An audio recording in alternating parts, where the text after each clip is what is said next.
Apa kabar putra-putri kelas 4 semua? Semoga semua dalam keadaan sehat ya. Alhamdulillahirrabbilalamin. Wabinastain wala umurid dunia wadin. Wassalatu wassalamu ala asrafil anbiya wal mursalin. Syahidina wa maulana Muhammadin ajmain amma ba'd. Ketemu lagi dengan Bu Guru di mata pelajaran mentoring.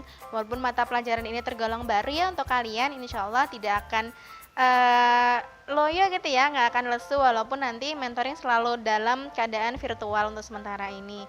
Padahal biasanya kalau mentoring, kalau kalian lihat gitu tahun-tahun lalu kakak-kakak kelas kalian banyak nih yang bikin sesuatu, masak-masak atau cenderung ke life skill begitu ya. Tapi jangan khawatir, semoga nanti kalau keadaan ini sudah membaik kita bisa ketemu lagi dalam tatap muka.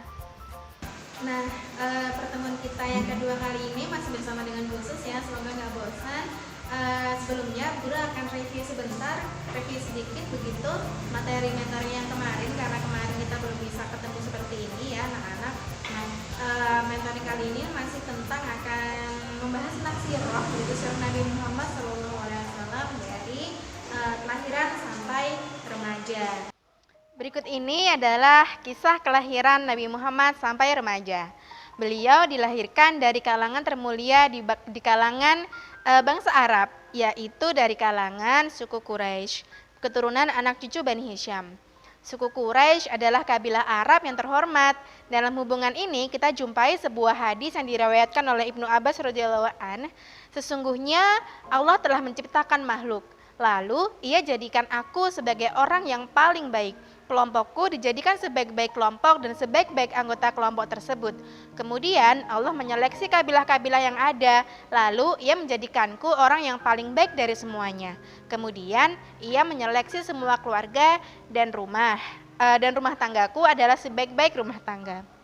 Kemudian Nabi Muhammad adalah anak yatim piatu begitu ya anak-anak. Ayahnya bernama Abdullah bin Abdul Muthalib. Ayah Nabi Muhammad ini telah wafat ketika Nabi Muhammad baru di kandungan ibunya usia 2 bulan. Pada usia 6 tahun wafat pula ibunya yang bernama Aminah.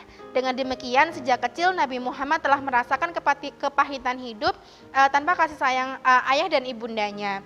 Selanjutnya beliau diasuh oleh kakeknya yang bernama Abdul Muthalib yang wafat sewaktu Nabi baru berusia 8 tahun. Seterusnya beliau diasuh oleh pamannya yang bernama siapa anak-anak? Abu Thalib, benar. Diasuh oleh pamannya Abu Thalib hingga dewasa. Kemudian selama 4 tahun dalam masa kanak-kanak, beliau hidup di daerah padang pasir dalam asuhan keluarga Bani Sa'ad untuk disusukan kepada seorang wanita bernama siapa ibu susuan Nabi Muhammad? Halimah binti Abi Zu'aib. Atau Halimah begitu yang kita kenal. Dengan alam yang seperti ini Nabi menjadi bertubuh kuat, berstamina tinggi, kemudian berlidah fasih, kemudian berpikiran cerdas dan sudah mahir mengendarai kuda begitu ya. Kemudian dalam usia remaja beliau menjadi penggembala kambing kepunyaan penduduk Mekah dan dengan mendapatkan upah seperti itu. Itu review materi pekan lalu begitu ya. Sekarang kita akan lanjutkan lagi.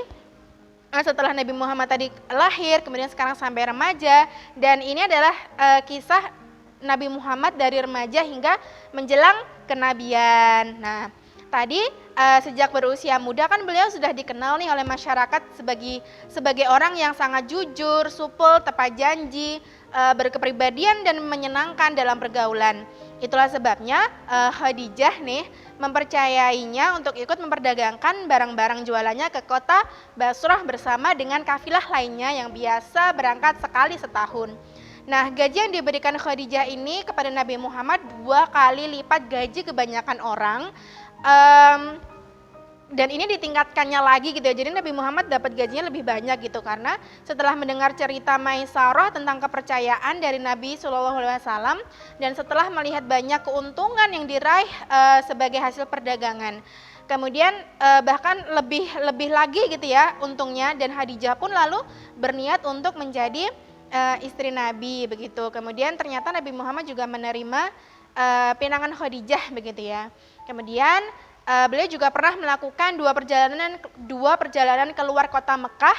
Yang pertama dilakukan bersama dengan pamannya Abu Thalib waktu beliau berusia 12 tahun. Yang kedua, waktu Nabi berusia 25 tahun, yaitu ketika memperdagangkan barang-barang Khadijah. Kedua perjalanan ini menuju ke kota Basrah di Syam. Kemudian dalam perjalanan itu beliau banyak mengenali dunia pedagang, menyaksikan peninggalan-peninggalan yang masih terdapat di daerah-daerah yang dilewati dan melihat langsung nih adat dan tradisi yang dipakai oleh penduduk negeri-negeri tersebut.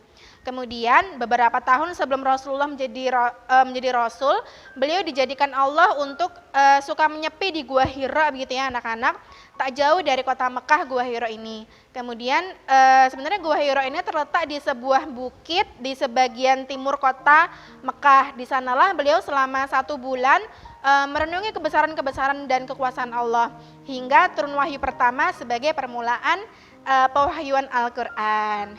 Nah itu singkat cerita ya anak-anak, itu singkat banget. Kalau kita mau baca di buku sejarah itu bakalan panjang banget. Jadi dari perjalanan Nabi Muhammad dari lahir, kemudian ditinggal ayah bundanya, diasuh oleh kakeknya, kemudian memiliki ibu asuh bernama Halimah, akhirnya diasuh pamannya, mengembala kambing, kemudian menjadi pedagang, dan akhirnya memperistri Khadijah yang pada saat itu merupakan seorang saudagar yang kaya raya begitu ya anak-anak. Kemudian setelah ini materi mentoringnya setelah sirah nanti akan berganti begitu ya anak-anak.